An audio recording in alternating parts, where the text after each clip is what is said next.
To be a Samoan woman in a leadership role means that you have to be both. You have to be father and mother. I'm the village team mom.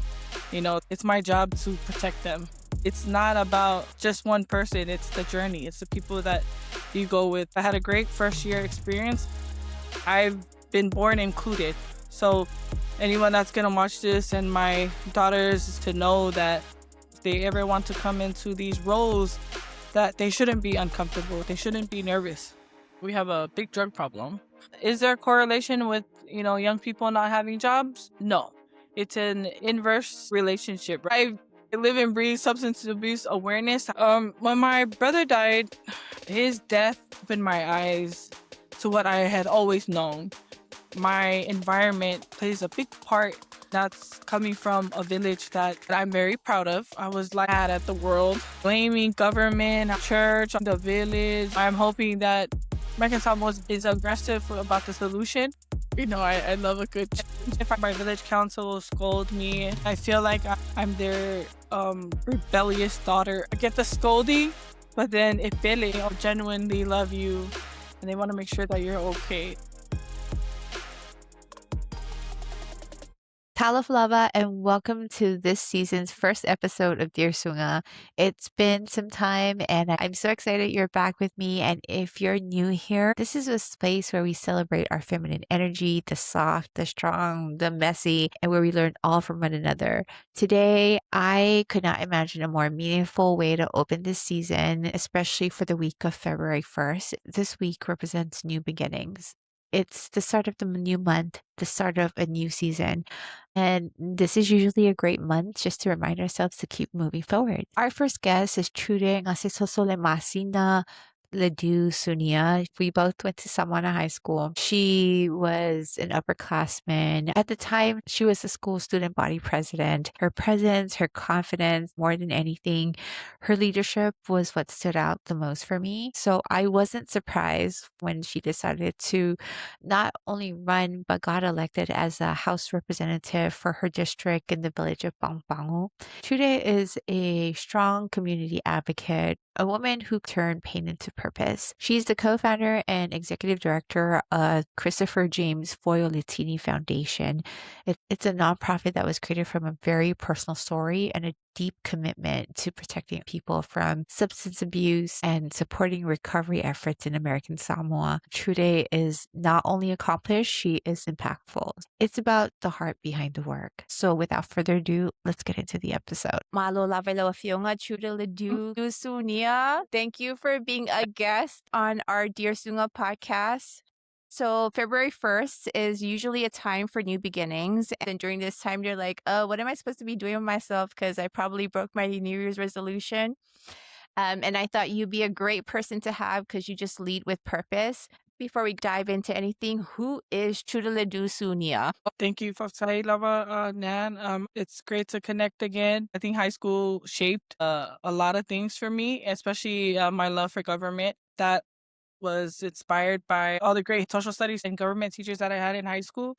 And all the different roles that I did take on in high school, being involved in clubs that kind of shaped who I am today. Who is Trude Ledoux-Sunia? I always tell people I am just a village team mom. That's the titles that I'm most proud of.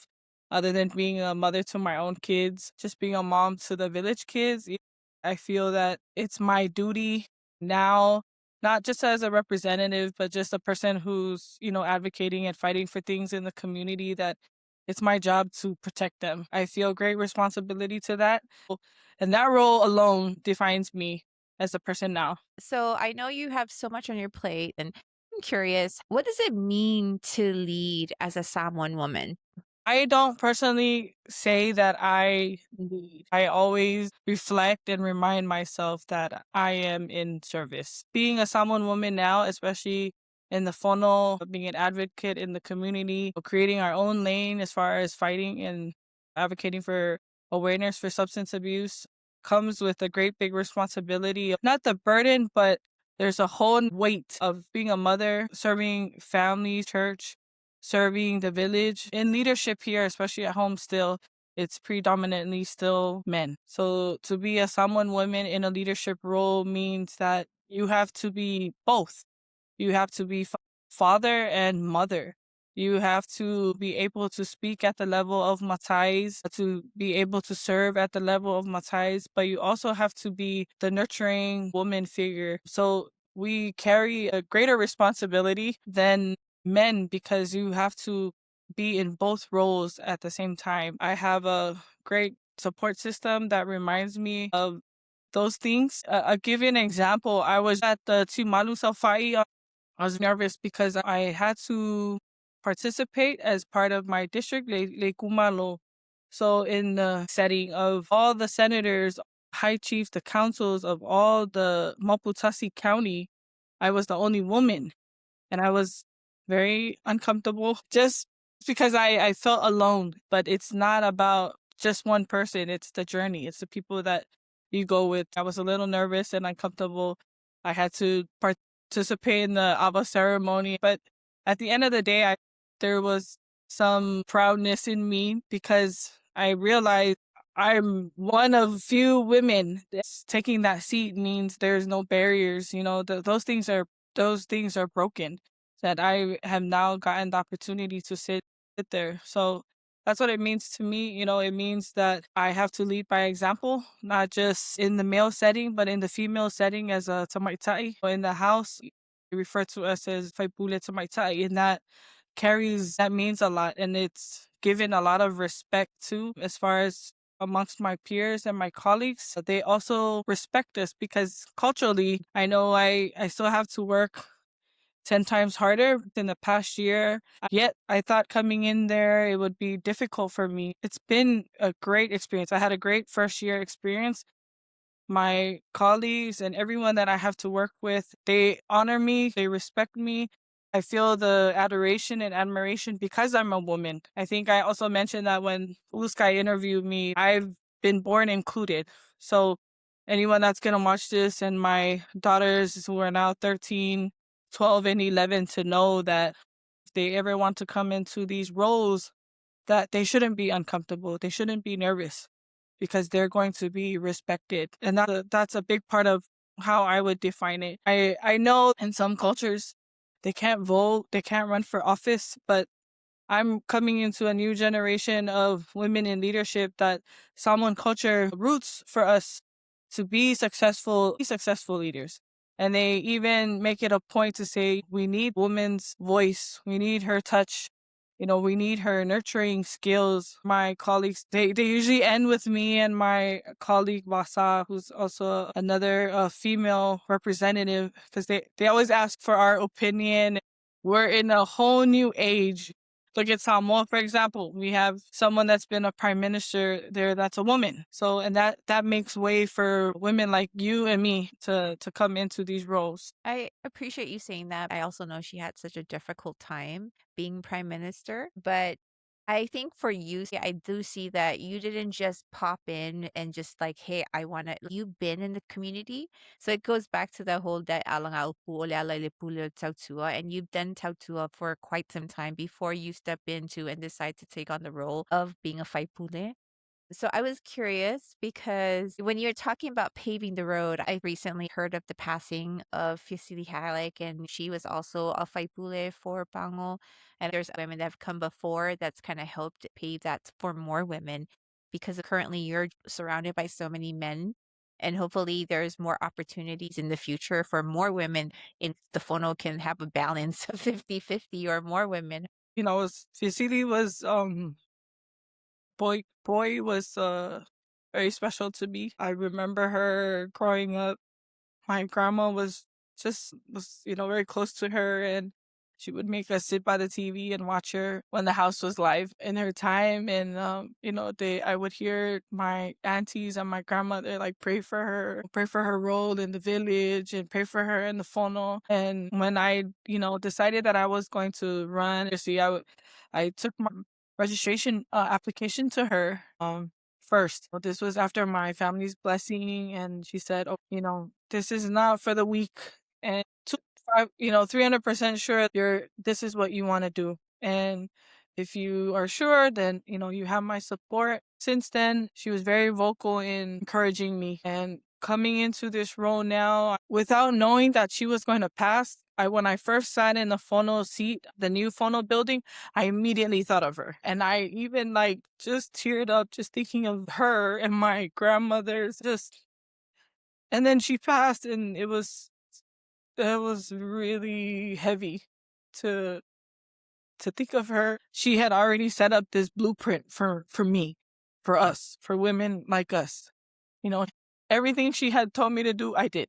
She said, if you want the vote of your people, you're going to get out of your car and you're going to walk every house, every home. Fiasili and I have very different personalities. She was a very humble woman. She just had this way with her, she was very caring and soft spoken. And I've learned and I feel like I've changed myself because of listening to her advice. And I encourage women to run. Fiasili encouraged me and other women because, again, she broke a lot of barriers coming into office. Her dedication is one of the greatest tribute to women in Fono. And again, I don't have to reinvent the wheel. I look at Amata as well. Amata is also another woman in public service that I look up to. Resilience and commitment to keep running to make sure women have a seat in Washington, D.C., representing American Samoa.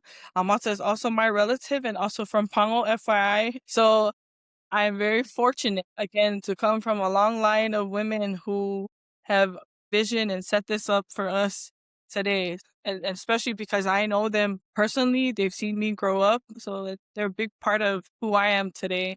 They were trailblazers of their time. I like to think we keep on blazing the trail. There are challenges. I'm not saying it's easy, but now we've broken those barriers. They did the work and gave us the blueprint of how to serve village, family, county, church. So I don't have to go far, but I think Pango's been blessed that way because now we also have other female Matais sitting in high talking chiefs and high chiefs. We have Fanene, we have Leota, we have the late Asuenga Famamata, women who are very active and advocating for their districts. So in terms of being in leadership, you're going to either be loved or you're going to be criticized, right? As a woman, do you think it's 10 times harder? As a Faipule, we've just been criticized as a whole, not necessarily individually. So I'm fortunate that I haven't had that experience. It's important to carry yourself a certain way. And I think not just as a woman, but as a Samoan woman. I've never owned so many pulitasis in my life, but I think people in public office go through it. It's really a hard sacrifice to deal with things, especially the criticism. I'm very active on social media. That's because I want to be transparent for my district. And I've always been transparent. I've always been on Facebook. I'm one of the first Samoan people on Facebook. That's because I was living in the Silicon Valley when Facebook came out.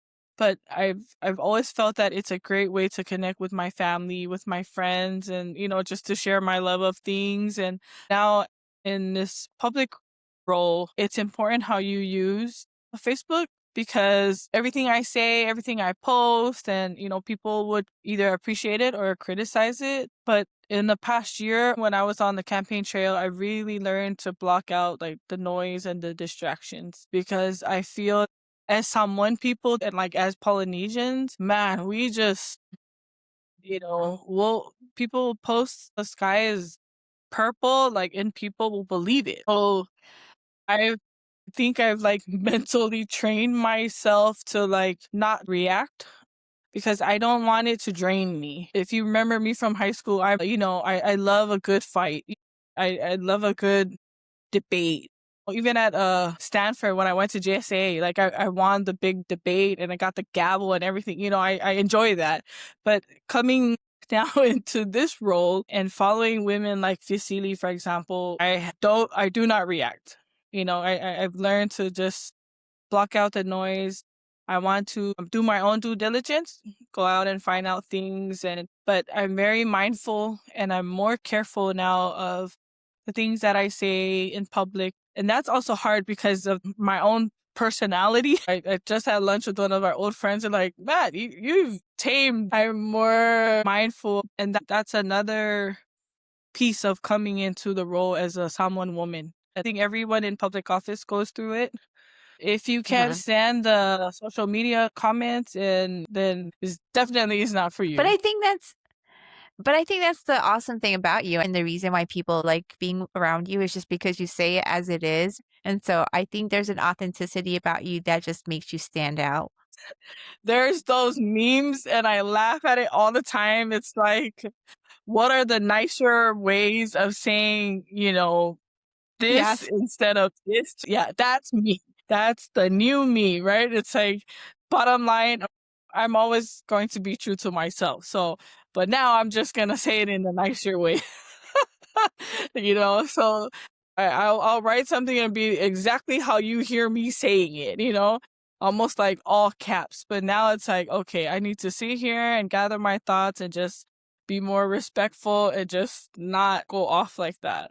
I always remind myself, especially in these roles, I don't represent myself anymore. I represent my foundation, my family, my district seat, my church, and my village. So every time I speak, I always like slap myself on the hand and like, you represent those people. Just a handful of people who know me personally still get to see that side of me. But overall, I want young girls who look at me in this role and say, I can still be who I am, but also conduct myself in this way. And that's something also that my mom always reminds me of. Comb your hair, look nice, look presentable. People just be delivering butasi to my house, and I'm just like, I didn't make this. Your mom made it for you. Otherwise, she knows I won't be doing, those. It's expensive, but things like that they want me to carry myself as a Samoan. But yeah, if you react and are not ready of people criticizing you to the point where they're going to accuse you, they're gonna bring out dirty laundry. There's gonna be times where it will get to the point to hurt your family personally. If you don't know how to handle or willing to sacrifice for that, that's why it's very important that your family is also on board with these roles. If they're not supportive of you, and it's not just me, it's I have a whole husband, I have kids, I have my sisters, I have my mom. So they all have to be part of this, because people are not just attacking me, they're attacking my family. And then I also have to have that conversation with my family, like, oh, we don't have to, go and comment to every person that's gonna, criticize or say something, about me, then that's okay. So we've done fine so far, and I think we're all on the same page, and we're committed to, my role representing the district. So knock on wood that you don't have to see one of those reaction posts from me. I see you and your sisters and your mom. Like you're all kind of there to kind of support each other and just seeing you there. So that's pretty cool. I like that. My sisters, we all have different personalities, but we all bring something different to the table. At the end of the day, we all know we have to have each other's backs. I'm very fortunate to come into these roles, and I'm maybe just the face of a lot of things. But Tasha's the one that behind the scenes doing the work. Sometimes I don't have the time. I'm in the Fono all day. I need to do things in the district. So I'm so fortunate because I could just pick up the phone or send my sister a message and she'll get it done. My sister Mara, are balanced. She's the one like, okay, let's pray. Let's just come to the center and not try to kill each other when me and Tasha are like arguing. And then my youngest sister, Crystal, she's just like the funny one. Again, I don't come into this role by myself. They still have a big part in that every day. And they're the people that Yeah. truly know me. So I can be myself with them every day and a headache. So we all carry this weight together. We're all in this role together. And that's important for women. Again, your support system is very important. I think that's the reason why I wanted to do more of Dear Sunga. It felt like we can be very against each other and like crabs in a bucket. Like one person succeeds and then someone just kind of pulls them down. So it's been my thing for Dear Sunga where we're just kind of uplifting each other. And so one of the things you just mentioned, you don't go into this stuff anymore, just like this is all me. This is everyone that I'm representing as well. So now that you're in the seat, people are coming to you with their problems. And I'm curious to know what are some of the biggest issues that you're currently seeing in American Samoa now that you're in this leadership role? Before coming into the role, I always hear of Faipules say, oh, you want to be Faipule, they're going to come to you for everything. And that never discouraged me from possibly being in public service or in government. Now that I'm representing the district and people in the village, I don't like to call them constituents because that's just a number that makes them voters. But those are my people. My people come to me, they need my help, and it's been a spectrum of things, like to help with the light bill, school tuition, or water bills. But just overall, I think the biggest issue is people need jobs. We already do outreach in the village because of the foundation, but just walking the campaign trail, I realized that we have so many young people, able-bodied, bright minds that are unemployed. And I have a lot of people that come to me like my nephew, my niece, my son, my daughter. We need a job or a better job. I started Pono at Work. It's a small initiative that I partner with the foundation to get people out. People don't know this, but very small campaign team of like 10 people, which my sister and my close family and friends, we added maybe a good 100 people on the voting roster, young people between the ages of 18 to 35. They were just at home and just didn't have the motivation to go out and register to vote. So it's the same young people that I've, been tracking and try to go back to the village and follow up and find out, why are you at home? When I was in high school, my parents couldn't wait till I graduated from high school, and because they already had the plan for me. You need to go to college and you need to get a job and take care of us. Right now, a lot of young people need guidance to find out those goals. The challenge of finding opportunities, either start a business, go back to school, get a job. I feel that's the biggest problem we have now. With government, ASG, the biggest employer, everyone wants a government job. But there are other jobs in the private sector. ASCC has a low enrollment. People aren't going to SEC even though they know there's financial aid. And so those opportunities, I feel like they're there, but we need to bridge the gaps. And I feel like that's the number one thing that people come to me for. And I think some people, they'll come to you for an issue or something, but they really want to be heard. They just really want to talk about what's going on, either in their family or their church. And that's another thing I'm very mindful of doing, is just making sure that I make time and that I listen. When they call me for something, I really try to make time to go out there meet them so that I can, have a face-to-face conversation. And I think that's helped me connect with my district, with my people. That's how I know it's the main issue right now. Right? People who are looking for opportunities, especially the young people, 18 to 35-year-old. That's the age group that asks for the most assistance, which is surprising. So I think for me, listening to you say 18 to 35, a few things come to mind. You said the government largest employer, but there's other ways to get employment opportunities.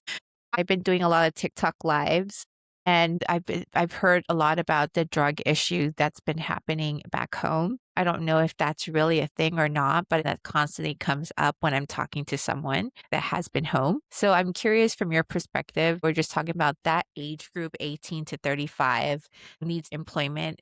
Is there a correlation between that and the issue that I've been hearing a lot about, drugs in the island? Drugs is definitely an issue. Yes, we have a big drug problem. So get that out of the way. So everything you're hearing on TikTok, yes, that's true. Is there a correlation with, young people not having jobs? No. It's an inverse, I think, relationship, right? Because again, out of high school, we have the internet, at our hands, and there's all these opportunities. What I've found personally is that these young people in this age group, they want to stay home. They don't want to go off. I know. And again, Mm. and I speak from my own experience talking to young people in our village. They want to stay home, but they want jobs and opportunities that they enjoy, that they know that they'll be good at. A lot of times when people were going into government jobs is, is the who you know, not what you know. You're just gonna get thrown a job possibly. But now in the foundation, we started our Internet Information Technology Academy. That was part of this conversation with these young people. They want those types of opportunities. They want to do tech. They want to do IT. They want to do AI. But we don't really have those opportunities. Since COVID, we're seeing us progressing towards information technology, and that's opportunities for them. Does that have anything to do with the drug problem? No, no. Drugs have been in American Samoa a long time. Now with social media, the communities are more aware that we have the drug problem here. But also, for the first time, I think since COVID, our leaders are actually mentioning it. They're actually talking about it. When they do their speeches, when pastors do their sermons, they're talking about the drug problem in American Samoa. That's never happened before. People on social media talking about it, they may be seeing it because they see on the road, but I feel that now, because mental health awareness, who knows? Maybe those people are not on drugs, but they have mental health issues. Those are the things that I think at the foundation we're trying to sort and separate. Once you see someone walking on the road, some people they say, "Yeah, well, I saw," or something like that. But we've had experiences where we've actually brought them in. They've done counseling. They have schizophrenia, or something completely different. No history of drug use. Says their drug test. But also now we're coming into a time where TikTok and social media and people talking about drugs, because of the high crimes and the break-ins, right? There's higher visibility of those problems. But those problems have been here. And I know that because I'm from Pago. Pago, they're known for infamous drug raids and those things coming out of our village. But those things have been there. What's alarming though is that now we have other drugs coming in. We have people testing positive for cocaine. And it makes me sad because at the foundation, we're trying to be as aggressive as we can to get awareness out. I don't want people like my cousins to come and visit home and make videos of here and say it looks like a rundown, drug infested place. We don't want our families to remember us that way. And I think American Samoa is still pristine. I see people's videos and I'm so proud that it's still so beautiful. But there are pockets here that look like what's now on TV, drug houses. So those things exist. I'm not going to say they're not here. Again, I live and breathe that substance abuse awareness.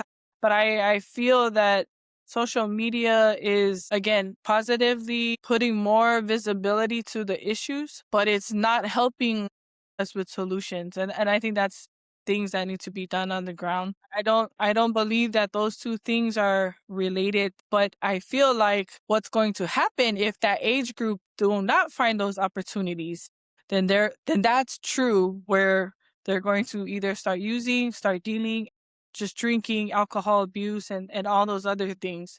So right now I think we've have a good connection with great young people and they're so bright, but that that means that we need to be more aggressive to push them to get those jobs in the private sector, find things that interest them, find majors that interest them, find certificate programs online that they can do. We're working on a trades program. Another thing that's really common now is that we're importing labor for almost everything. And we need to teach our people those things. I believe our people are our greatest assets. We can do those things. We can be carpenters. We can be plumbers. We can be mechanics and electricians.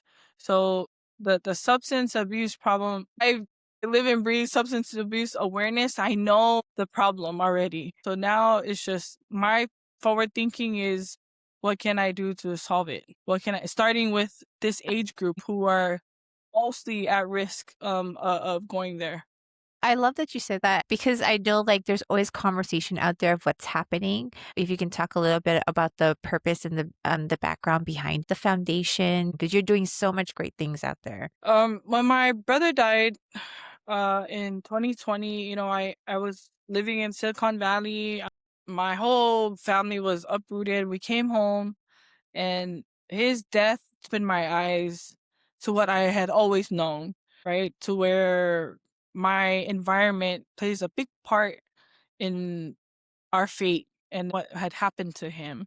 And again, that's coming from a village that I'm very proud of, but also have neighbors or we know people or family who were involved in those things. I think God really just put in my heart something very strong that I am not going to grieve my brother in that way. I knew that I wanted to create something that his girls and my kids and my sisters and my parents would be proud of, to remember him in just the way that he was and not the way that he had passed. I didn't want that to be his defining moment. And I knew it was hard, but the day of his funeral, my mom, she just told me in the morning that she wasn't going to be saying the eulogy on behalf of my family. And I didn't think I was strong enough, but she told me, her and my dad were like, I think it's time that we just tell the world our experience, our journey, about what we went through, trying to get my brother help. And after he passed, we had such a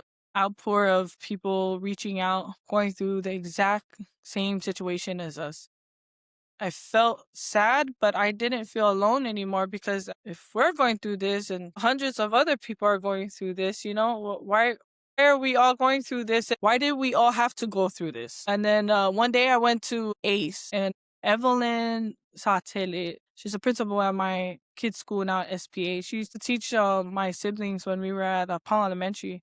And she ran into me at the store and said, something good has to come out of this. And my brother shouldn't have, if he was a sacrifice, then I shouldn't sleep on this, that something good had to come out of what had happened to him.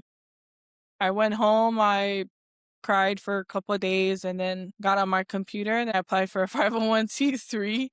From there, the momentum that we got, we also had a lot of pushback, but I think the grief, God really turned my grief into strength. It was very hard, because I named the foundation after my brothers. Can you imagine everything I write, everything I sign, our logo, our branding, everything is his name and his picture.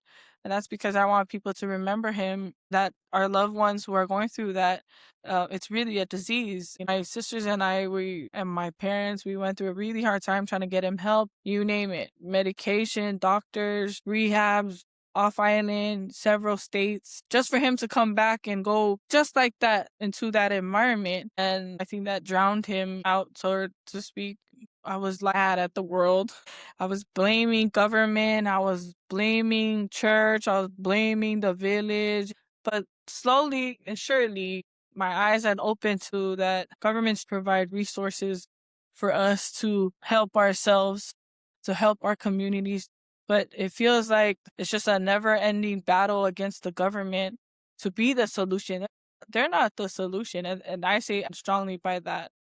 Not just because I'm a representative, but because I know now, if the church doesn't buy in, if the village doesn't buy in, if your family doesn't buy in, if you don't buy in, it's definitely a cycle that cannot be broken. But slowly, like I said, now that our leaders are finally acknowledging that we have the problem, that was very important. That was a very important cycle to break.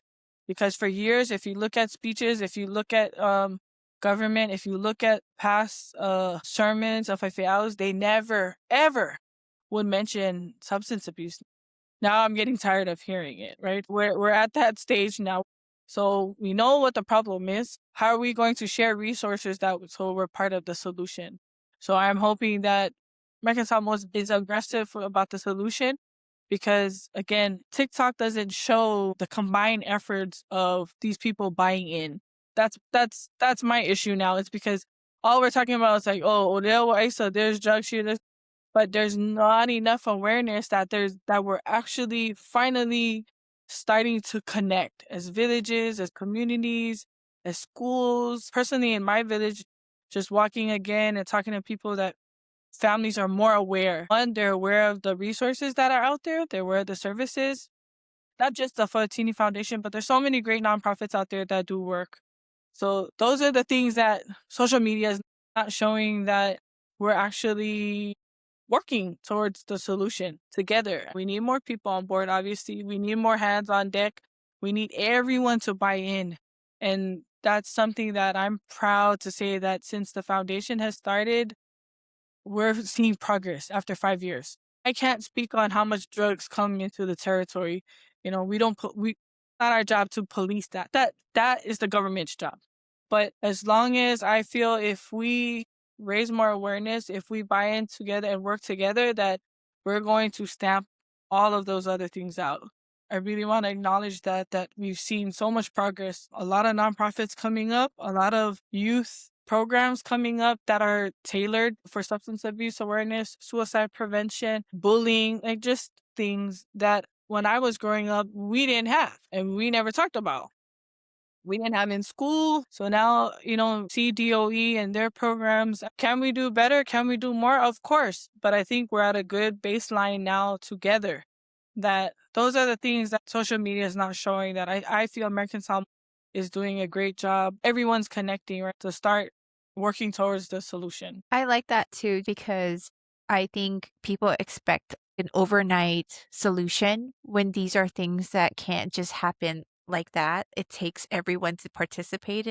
I love the coding, the IT that your foundation does is super awesome. You even mentioned earlier about like simple things like plumbing, mechanics. People don't realize that those jobs actually pay really well too. I love that you get to walk the villages too. Like you're not just sitting behind a desk and just like, okay, let me stay here and create some laws. You actually go out to the villages and talk to people. Maybe that's something you always have done, but how has that changed now that you're in this position? Before I was walking because we'll do outreach for the foundation and we only usually go to clients or, people that I know need help as far as counseling or those things.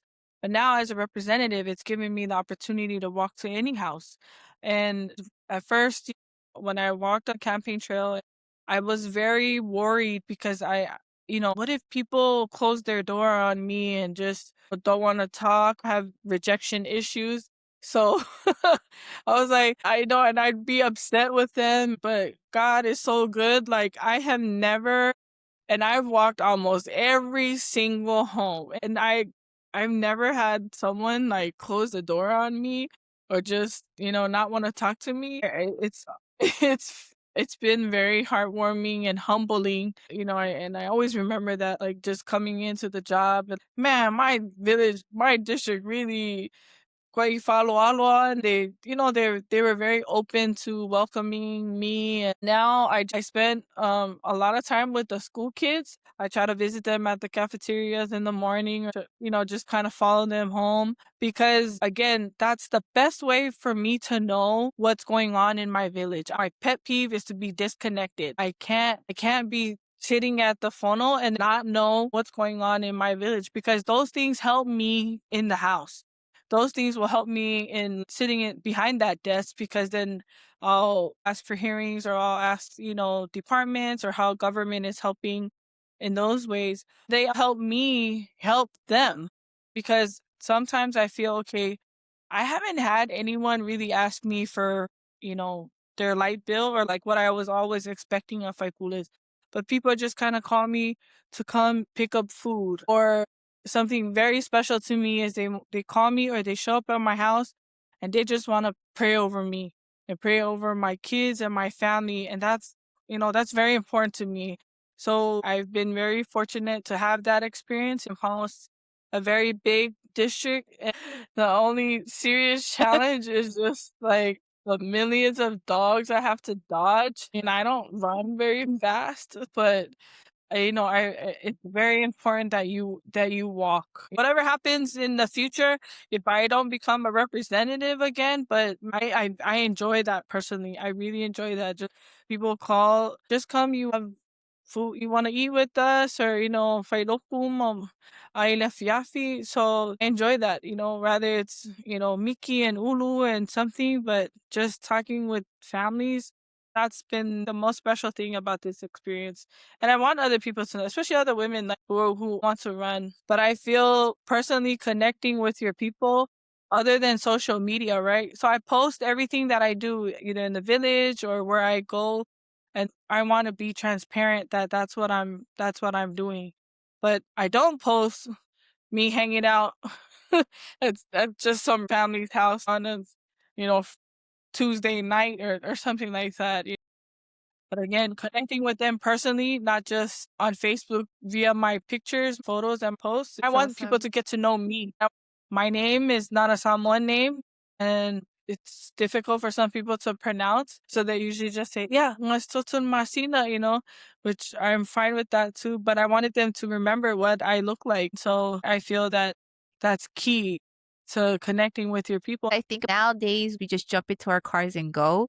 I think back when I was home, sometimes when you walk from one place to the other, someone's always going to stop you and say, yeah, may fiska koki. And I feel like when you jump into your car and you just go, you don't have that experience anymore. So hearing you talk about that, it's like brings that back, that whole idea. And it's really community communication. So hats off to you for doing all that. I still drive to some places where the dogs are, and where I know where it's a steep hill that I know I won't make it. So I'm like, yeah, I'm gonna drive. I'm gonna drive up there. Is there anything that's going to happen with the dog population? These aren't like just stray dogs. Well, I want to bring that up because another thing I observed walking, a lot of families now are guarding their homes. They have gates, they have cameras, they have guard dogs. These are not your regular mutts. And that's because of the high crime break-ins in homes. So that has changed. I want to bring that up. If you're more aware now that and more alert that you feel that you to protect your property. So imagine what you can do when you're aware and you know what drugs can do to your family. That's how I like to compare and see it that way. So I always tell people, so if you know that you need to protect your property, imagine what you can do to protect your children from the drugs. And that's keeping them at home when the sob bell rings, checking on them at school, following them to school, making sure they come home and making sure they're not having sleepovers or going to places they're not supposed to be, knowing how to have these conversations with your kids, either suicide prevention or substance abuse. So I feel like those things go hand in hand now. And that's why I know there's some degree of progress. And I think mental health awareness also is something bigger. There's so much we could discuss, but I also want to be cognizant of the time I that have you have. And so I'm just thinking, like, man, this woman, she does it all. I'm curious in terms of self-care for your own mental health stability. What do you do for yourself just to stay sane? Yeah, people always say, "Oh, you're so busy, you must not get any sleep." I sleep very well. I think time management is also very important to me. Sometimes there's a lot on my plate. Making time for myself, whether it's a nap or making sure that I have at least 5 or 6 hours of sleep, and that I spend time with my family and my kids. I'm a caregiver to my nieces and nephews, and I love watching them together. So, we'll do a movie or we'll go out. Well, we have our routine, and that's self care for me. Now, my husband and I, we've been making sure that the kids eat healthier. We're also going into a new year that we're mindful of our health, that we have these responsibilities. We can't meet those responsibilities if we're sick. That's always the reminder. So walking, better eating at night, fasting, those things. I get a mani-pedi all the time. So I make sure the grays in my hair are covered. But I think our generation, we're very fortunate because self-care is a big thing for us. I think as women and as mothers, we know that. We know that we're going to be burnt out. That's something that my dad always reminded me, don't burn yourself out because you're just gonna be useless to me if you burn yourself out. We live to see another day. Those problems are gonna be there tomorrow. There's a sense of urgency, but don't drain ourselves to the point where you don't want to be part of it. It's not work to me because it's fun. So when I start not remembering to take care of myself, then I feel like I don't like it. But I take time to myself. I like to binge on shows and just I like to also sit outside and go to Sadie's by the Sea and hang out. But self-care, I understand how important that is. That's good. I was reading Marian piece in terms of your brother and how you started the organization. And is it true that February was when he passed? Yes. Is there any upcoming events that the foundation is planning to have in 2026 that we want to share with the audience?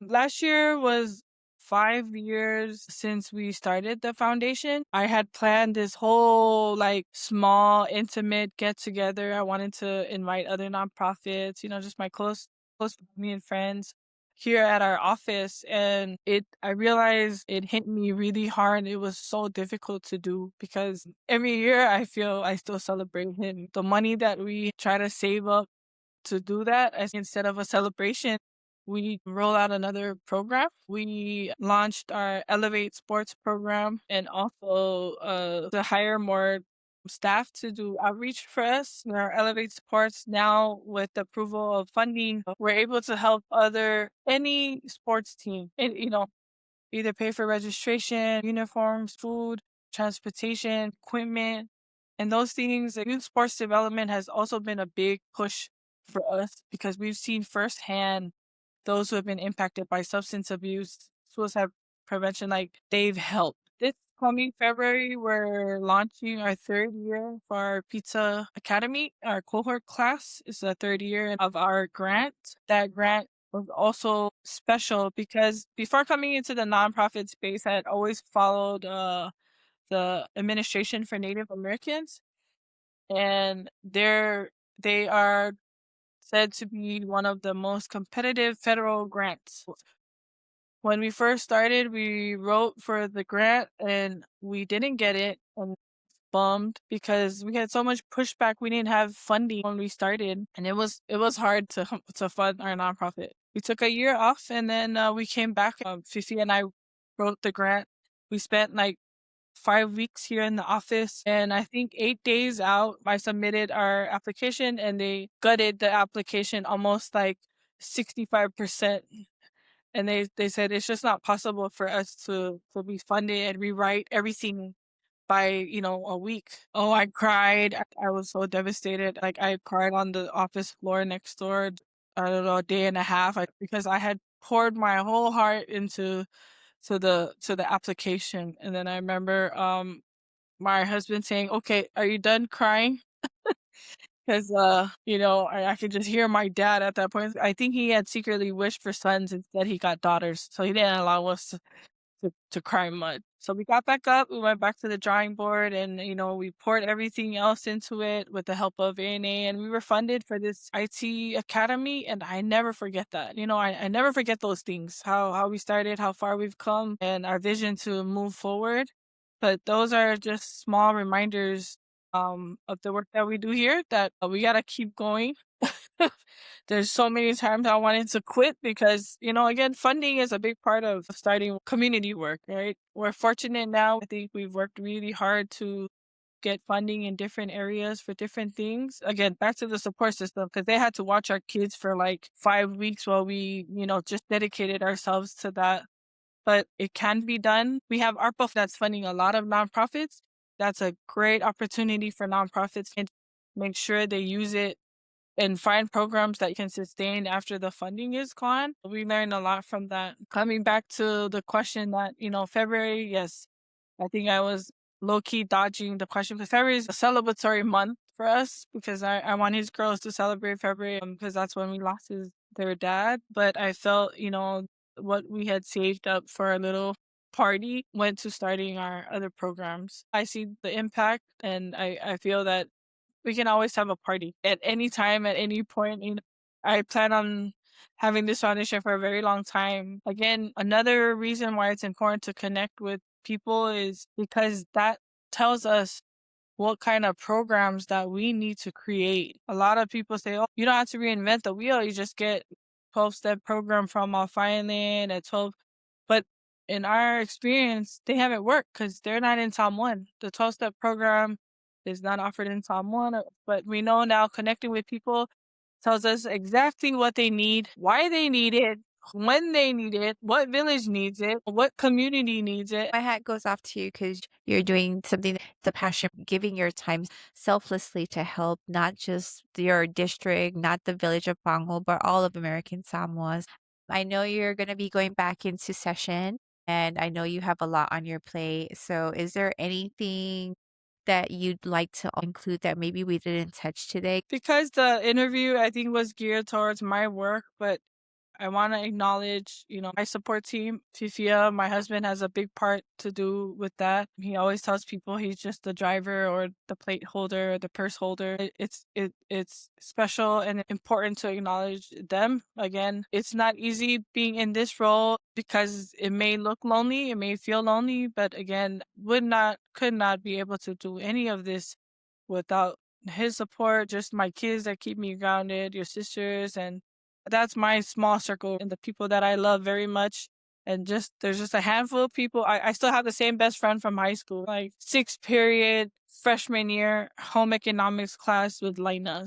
I'm still also friends with people that I've been friends with since first grade. So it's important that those people are a big part of my journey, and a big part of my work. You know, my in-laws, my mom's side of the family, my dad's side of the family. So I'm very fortunate. The governor and the lieutenant governor, we all come from the same family in Pango, together with Amata. So again, even more blessed because I also have them who check on me, who make sure I'm okay, who make sure I'm eating okay. It's humbling and it makes me feel very special that I have a great circle of people that make sure that I'm in this role, I'm doing my job, but that I'm doing it well. And just reminded that I am a representative of them. And those are things that I encourage other women to run. And I'm excited to see this campaign year. This is an election year. So to see, who comes because I haven't had that a negative experience, you know, in short. I've had an awesome experience. And at the end of the day, even if my village council will scold me, I feel like I'm their rebellious daughter. I get the scolding, but then if they genuinely love you and they want to make sure that you're okay. So I'm blessed they keep me on track, and I think people should have access to you, especially if you're coming into public office. You should be easy to approach and easy to connect with. But every day I still learn something new, and I'm always excited, especially when I see other women. It's like today I was at the service and someone came up to me and they're like, "We're really proud of the work that you're doing." That makes me feel special because not for validation, but just to motivate me and encourage me. I remember Hannah, my best friend, she invited me to hike the night before Mount Alava. Mind you, I've lived up there at the opening of Mount Alava all my life. That's where my childhood home is, and I never hiked up there. If you see, I didn't believe that I can do that hike. It's a 6 mile, 7 mile hike. I was like, oh yeah, well you know what? I'm gonna do it. So I'm that kind of person. I was like, I'm gonna do it. Oh yeah, I hiked it. I probably died like 4 times up there, but I remember even doing like a video. It's like, I'm up here. Oh my God. You know? So those are just some of the personality traits that that I feel are still there. I love a good challenge. So now when I look up at Mauna Lava, I was like, yep, I've been up there. You can't tell me nothing. I won't go back up there, but I went. Never hiked it my whole life. So, just things like that. Again, I think if Dear Sunga's mission is to empower women and encourage women, I'm honored and I'm humbled to be on the show, especially to connect with you again, Nan. But I want my girls to look me up one day and then see these conversations were for them. I to encourage them. I look forward to 2026 and the month of February. I have a very challenging week in the Fono. I'm a house chair for the retirement committee, so we have a big retirement hearing coming up. So I've been preparing for that. And again, I always remind myself, when I'm in the hearing, like to be more calm, and listen. That's very important. Again, I was so excited. I'm still a little nervous just being on here. So, but thank you. To your first question and who Trude Ledoux-Sunia is, my favorite quote, well-behaved women rarely made history. That's my all that I live by, well-behaved women rarely made history by Lauren Ulrich. I love that.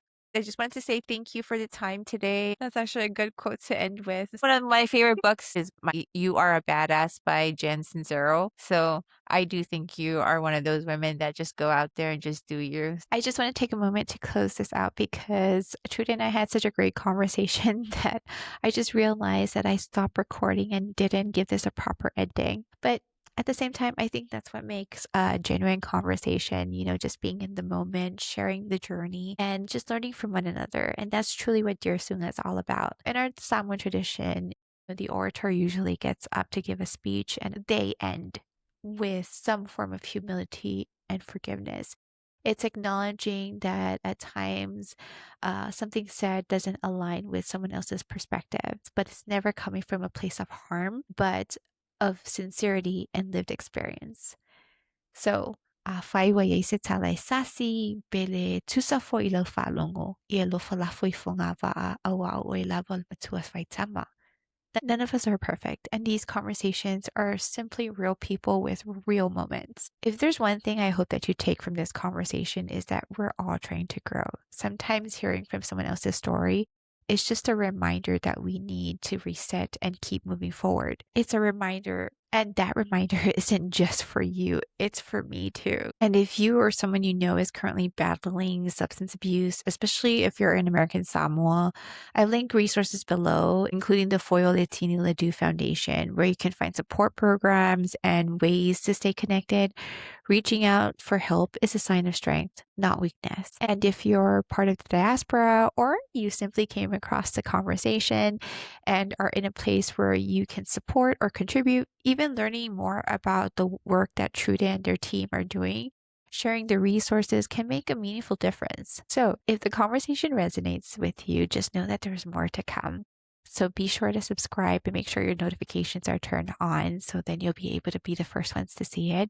And if you know another Sunga who would love this, I hope you can share with them.